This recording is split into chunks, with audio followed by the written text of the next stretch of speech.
Bay coastline being tested by the fury of the Caribbean Sea. But it failed.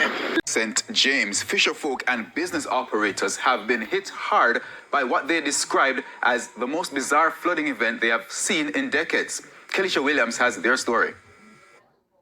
The Montego Bay coastline being tested by the fury of the Caribbean Sea.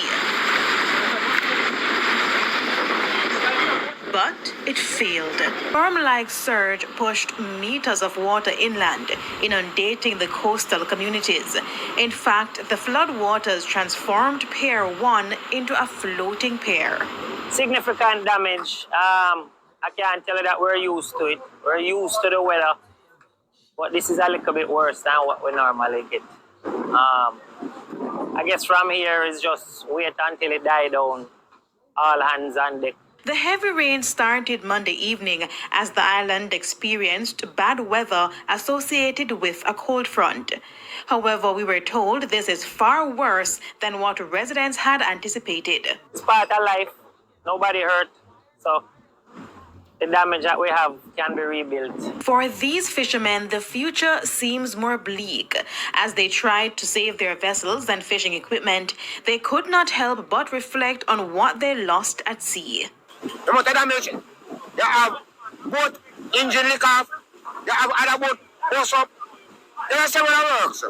But you know what thing, like this morning, everyone who against the one another, everyone come together and start dealing with it and start dealing with the issue and start work, pushing my boat and taking care of everything. Minor injuries, persons suffered while trying to secure the vessels because this is their livelihood.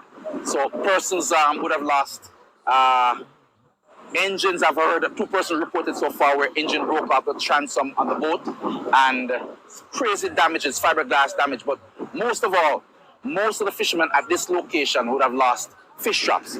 Now, a roll of wire, fishing wire, can range you anywhere from $18,000 to $30,000. That does not include paying somebody to make the fish trap or buying the actual wire that you need to do so. The fishermen are now hoping that they can get some assistance to rebuild their lives.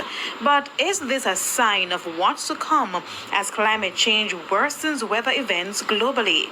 According to the Intergovernmental Panel on Climate Change IPCC report in 2023, extreme sea level events are projected to occur at least annually in many areas across the world by 2100.